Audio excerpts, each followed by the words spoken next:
Bonjour, on est en plein mois d'Elul, dans quelques jours, Be'ezrat Hashem Rosh Hashanah, on va parler un peu de chizouk, des renforcements, avant qu'on arrive, Be'ezrat Hashem, devant un Kadosh, Baruch Hu, Yom Adin. Il faut savoir que c'est marqué dans le Zohar HaKadosh, et c'est rapporté aussi dans la Gemara, que la Neshama, elle a descendu sur terre, et elle a fait une route des centaines de milliers de kilomètres du ciel où la Neshama elle s'est trouvée, jusqu'ici sur terre, il y a des centaines de milliers de kilomètres. Il faut savoir que d'ici jusqu'au début du premier ciel, il y a 500 années.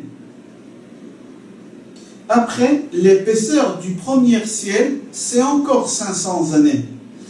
D'ici, pour arriver au début du premier ciel, c'est 1000 ans. Après l'espace du premier ciel jusqu'au deuxième ciel, c'est encore 500 ans. Après l'épaisseur du deuxième ciel, c'est encore 500 ans, encore 1000 ans. Et encore, vous continuez comme ça, jusqu'à arriver au septième ciel, on a au moins 7000 kilomètres, 7000 ans pour arriver là-bas. Après, au moment qu'on arrive là-bas, il ne faut pas oublier qu'il y a tous les animaux qui se trouvent autour du trône de Akadosh Baruch Hu. Et quelle épaisseur des pieds de ces animaux, c'est encore 500 ans.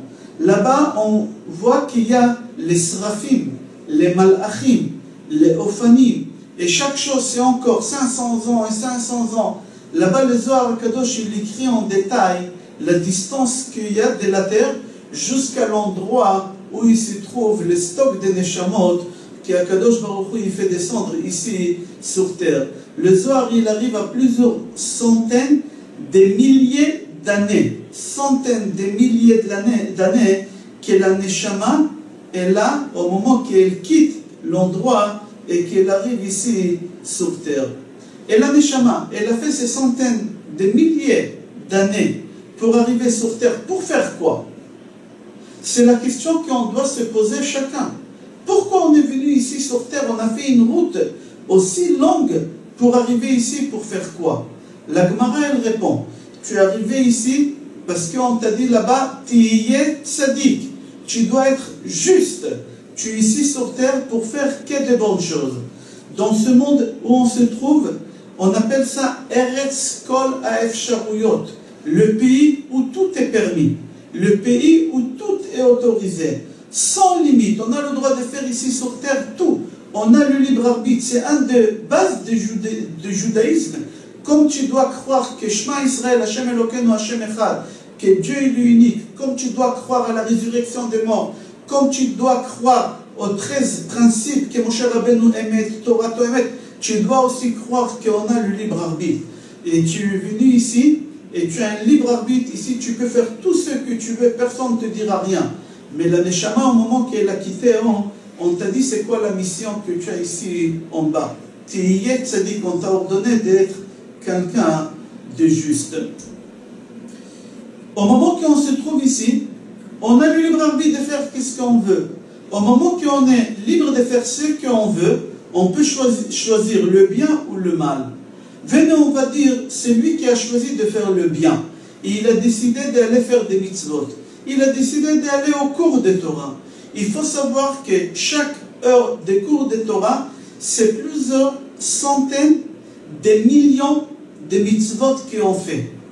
Shabbat, c'est multiplié par 1000. Comme ça, le Ben Ishraï, c'est rapporté dans le Harizal, c'est rapporté dans Maharacho, Rabbi Chaim Vital, que Shabbat, chaque mitzvah qu'on fait, elle est multipliée par 10. Et surtout les études de Torah, c'est multiplié, pas par 10, par 1000. Il y a beaucoup de possibilités de mitzvot qu'on peut faire ici sur terre qui sont simples, qui sont faciles. Par exemple, une idée bête que j'ai vue ici en Israël, que ça se trouve dans beaucoup des endroits, il y a un genre de distributeur d'eau froide. Quelqu'un il a offert, et il a marqué là-bas, c'est offert gracieusement, seulement n'oubliez pas de faire la bracha chez Akol Nia Bidvaro. Ce bonhomme-là, les gens quand ils boivent, ils font des brachot, et il a des srouyot, il a des mérites. On est venu ici sur terre pour chercher et chercher comment et où on peut faire des mitzvot pour qu'on puisse avoir beaucoup de srouyot au moment qu'on arrive devant Akadosh Baruch Hu.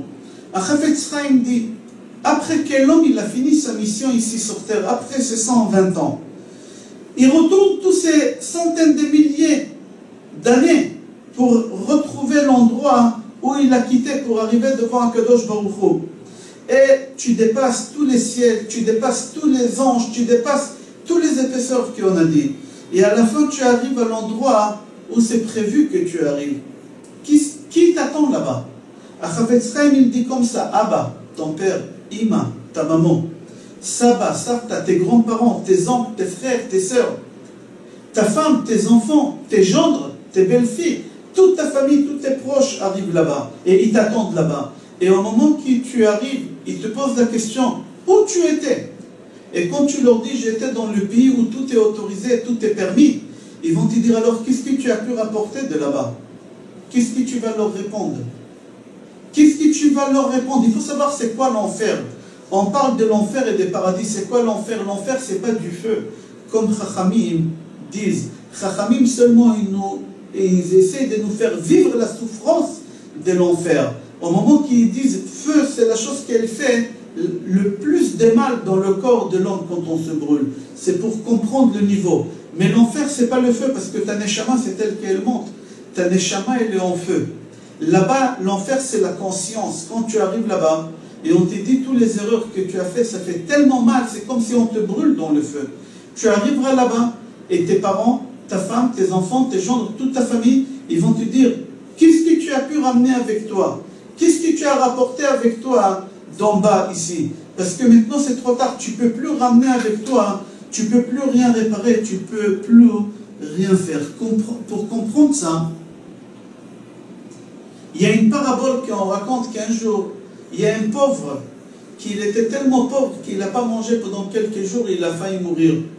Il y a quelqu'un qui est venu le voir et il lui a dit, écoute-moi, moi j'ai une idée, je peux te faire en sorte que tu vas vivre dans un hôtel 5 étoiles, nourri, logé, tout, blanchi, tout gratuit, sans payer un centime. Il lui dit comment? Il a dit, c'est pas ton problème, tu veux? Il lui dit, oui, bien sûr. Il lui dit, tu dois mettre une serviette autour de tes yeux et dire que tu es aveugle. Il a dit, ça ne me dérange pas, il a mis la serviette, il a dit, je suis aveugle, il a pris la canne, et le bonhomme, il l'a ramené où? Il l'a ramené dans un hôpital. Et là-bas, l'hôpital, ils ont vu un aveugle, ils l'ont accepté pour le guérir, et là-bas, lui, il était nourri, logé, blanchi, tout gratuit, comme il lui a promis. Quelques jours après qu'il a placé à l'hôpital, ce bonhomme, il est venu lui rendre visite au soi-disant malade. Il demande au malade alors comment c'est. Et il a sauté au cou, il l'a embrassé, il lui a dit merci beaucoup, c'est extraordinaire, comme tu m'as promis, 5 étoiles, nourri, logé, blanchi, extraordinaire. Il a dit, dis-moi, est-ce que tu as envie que je te ramène à la plage? Tu ne veux pas un peu nager, bronzer? Il lui dit, bien sûr, mais le problème c'est que je suis aveugle et je ne peux pas leur montrer que je vais à la plage. Il lui dit, ne t'inquiète pas, ce n'est pas ton problème, tu mets une serviette et je vais te ramener. Il met la serviette et il lui dit, donne-moi la main, il le ramène. Il le ramène à la gare de l'Est, où il y a là-bas des dizaines de milliers de personnes à l'heure de pointe. Et il lui dit, des habitants, on est à la plage. Et lui, il entend les bruits, les trains, il croit que c'est les vagues. Il se déshabille, il se met nu. Il lui dit, maintenant tu peux enlever ta serviette. Il enlève la serviette, la honte qu'il a devant tout le monde. L'histoire, elle fait rire, mais en réalité, c'est nous. Ici sur terre, il y a le Satan qui vient, le Yetzer Hara. Il nous dit, tu veux un hôtel 5 étoiles, tu veux avoir la belle vie, tu veux avoir la qualité de vie. Moi, je paye cash, en espèces, tout de suite. Sur terre, ici, tu vas profiter. Le Yetzer Hara, le Yetzer Tov, il te dit, fais des mitzvot, tu seras payé, mais dans le monde futur. Il y a une différence entre le Yetzer Tov et le Yetzer Hara. Le Yetzer Tov, il paye avec un chèque antidaté. On ne sait pas quand est-ce après 120 ans. Le Yetzer Hara, c'est en espèces tout de suite, sur place. Alors, on l'écoute. Il nous endort et on l'écoute. Jusqu'à qu'un jour, il va nous ramener devant un endroit public. Et il va nous demander de nous déshabiller, de nous démasquer et montrer toute la vérité, ce que l'on est. Et c'est ça ce qui va nous arriver. Si Chas V'Shalom, on ne va pas essayer de se renforcer et de faire, tu vois, pour qu'on puisse arriver, Be'ezrat Hashem, au monde futur, avec beaucoup de sriyot et beaucoup de mitzvot. Le Yetzer Hara, il va nous ramener et il va nous mettre nus devant tout le monde. Et c'est ça l'enfer. L'enfer, c'est la conscience, la honte. Je vous souhaite bracha ve'atzlacha, besorot tovot et kol tov. C'est à méditer. Shana tova.